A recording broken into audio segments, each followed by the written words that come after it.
Human resource development, মানব সম্পদ উন্নয়ন। কারণ আল্লাহ তাআলা আমাদের যা দেখ আর না দেখ এটা দিছে। মানুষ আর মানুষ, 18 কোটি মানুষ, ঠিক কিনা?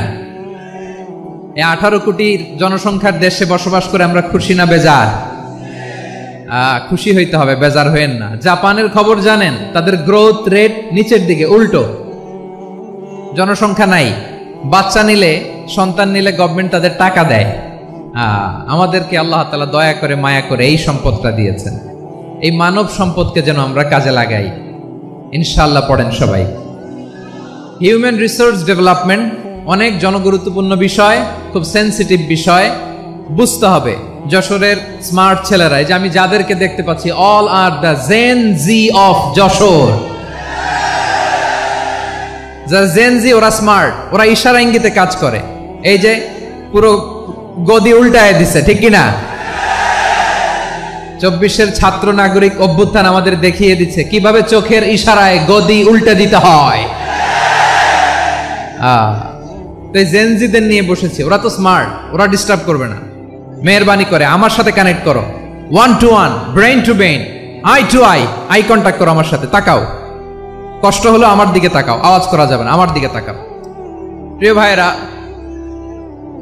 হিউম্যান রিসোর্স ডেভেলপমেন্টের ব্যাপারে কিছু কথা বলবো। এই যে আমাদের বিশাল জনসংখ্যা, এই জনসংখ্যাকে কি করে জনসম্পদে রূপান্তরিত করা যায় এ ব্যাপারে কথা বলবো। আমি সূরাতু বনী ইসরাইলের 70 নম্বর আয়াত তেলাওয়াত করেছি। এই আয়াতের আলোকে কিছু কথা আমি আপনাদের সামনে বলবো। আল্লাহ তাআলা ইরশাদ করছেন, ওয়ালাকাদ কাররামনা বনী আদম ওয়া হামালনাহুম ফিল বাররি ওয়াল বাহরি ওয়া রাযাকনাহুম মিনাত তাইয়্যিবাত ওয়া ফাদ্দালনাহুম আলা কাসীরিম মিম্মান খালাকনা তাফদীলা। পড়েন আল্লাহু আকবার। রব্বুল আলামিন বলেন, ওয়ালাকাদ কাররামনা বনী আদম, আমি বনী আদমকে সম্মানিত করেছি, বনী আদমকে মর্যাদা দিয়েছি। ওয়া হামালনাহুম ফিল বাররি ওয়াল বাহর, বনী আদমকে জলে স্থলে, স্থলে এবং সমুদ্রে চলাচলের বাহন দিয়েছি। ওয়া রাযাকনাহুম মিনাত তাইয়্যিবাত, তাদেরকে পবিত্র রিজিকের বন্দোবস্ত করেছি। ওয়া ফাদ্দালনাহুম আলা কাসীরিম মিম্মান খালাকনা তাফদীলা, আর আমি আল্লাহ যাদেরকে সৃষ্টি করেছি তাদের মধ্য থেকে বনী আদমকে আমি শ্রেষ্ঠ বানিয়েছি। আমরা শ্রেষ্ঠ, আমরা আশরাফুল মাখলুকাত। আমরা কি? এই যে এমনি চিল্লাচিল্লি করে, জিজ্ঞাসা করলে বলে না। আমরা আশরাফুল মাখলুকাত। আমরা কি? শ্রেষ্ঠ, সবার চেয়ে সেরা। আমাদের মতো করে আল্লাহ কাউকে বানায় নাই। 2 পায়ে ভর করে, শির দ্বারা এরকম স্ট্যান্ড রেখে মাথা উঁচু করে দাঁড়াতে পারে এরকম কোন প্রাণী পৃথিবীতে আছে? এজন্য আল্লাহ বলেন, ওয়ালাকাদ কাররামনা বনী আদম, আমি বনী আদমকে সম্মানিত করেছি, তাদেরকে আমি মর্যাদা দিয়েছি। তাদেরকে আমি যত মর্যাদা দিয়েছি আমার কোন সৃষ্টিকে এত মর্যাদা দেই নাই। পড়েন সুবহানাল্লাহ। I have dignified the status of the sons of Adam. আদমের সব সন্তানের মর্যাদা আমি বাড়িয়েছি। আল্লাহ এখানে বলেননি ওয়ালাকাদ কাররামনাল মুমিনিন, আমি মুমিনের মর্যাদা বাড়িয়েছি, বলেছেন? আল্লাহ এখানে বলেন নাই ওয়ালাকাদ কাররামনাল মুসলিমিন, আমি মুসলিমের মর্যাদা বাড়িয়েছি। আল্লাহ বলেছেন ওয়ালাকাদ কাররামনা বনী আদম, আমি বনী আদমের সম্মান বাড়িয়েছি। হোক সে মুমিন কিংবা কাফের, মুসলিম কিংবা মুশরিক, আস্তিক কিংবা নাস্তিক, আরব কিংবা অনারব, যেই হোক না কেন, আদম সন্তান সবগুলার মর্যাদা বাড়ায় দিয়েছে কে? সবার মর্যাদা আল্লাহ বাড়িয়েছে। মানুষ হিসেবে মর্যাদা। বিশ্বনবী সাল্লাল্লাহু আলাইহি ওয়াসাল্লাম ইহুদির লাশ দেখে দাঁড়িয়ে গেলেন। কার লাশ?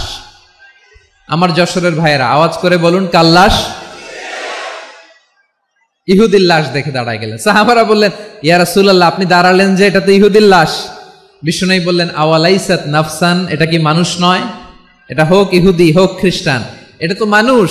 আমি মানুষ দেখে দাঁড়িয়েছি। আই স্যালিউট দ্য হিউম্যানিটি, আমি মানবতাকে সম্মান করেছি। পড়েন সুবহানাল্লাহ। তাহলে এই জমিনে মানুষের মর্যাদা বেশি, হোক আস্তিক হোক নাস্তিক, হোক মুমিন কিংবা কাফের। আদমের সন্তান হলে, মানুষ হলেই তার মর্যাদা বাড়িয়েছে কে? আমার কলিজার টুকরা যশোরের ভাইয়েরা, মানুষের মর্যাদা আল্লাহ এত বাড়িয়েছেন, মানুষ জীবিত থাকলেও যেমনি মর্যাদাবান, মরে গেলেও মর্যাদাবান। সুবহানাল্লাহ পড়েন। মানুষ মরে গেলে এই ডেড বডিটা কি হয়? পচে যায়, গলে যায়, মাটির সাথে মিশে যায়। তাই বলে আপনি ডেড বডির সাথে যাচ্ছে তাই করতে পারবেন না। পারবেন? কেউ যদি অন্যায় করে তাকে যদি আপনি শাস্তির আওতায় আনেন, যা মনে চায় করতে পারবেন না। তারা আগুন দিয়ে পোড়াতে পারবেন না, নাক কাটতে পারবেন না, কান কাটতে পারবেন না, অঙ্গ বিকৃতি করতে পারবেন না।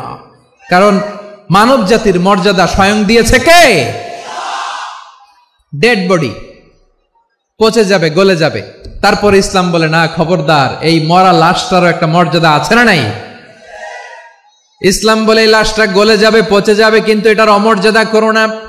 কর্পূর দিয়ে, খেজুর পাতা দিয়ে, এটাকে ওয়ার্ম ওয়াটার দিয়ে, গরম পানি দিয়ে ধৌত করো।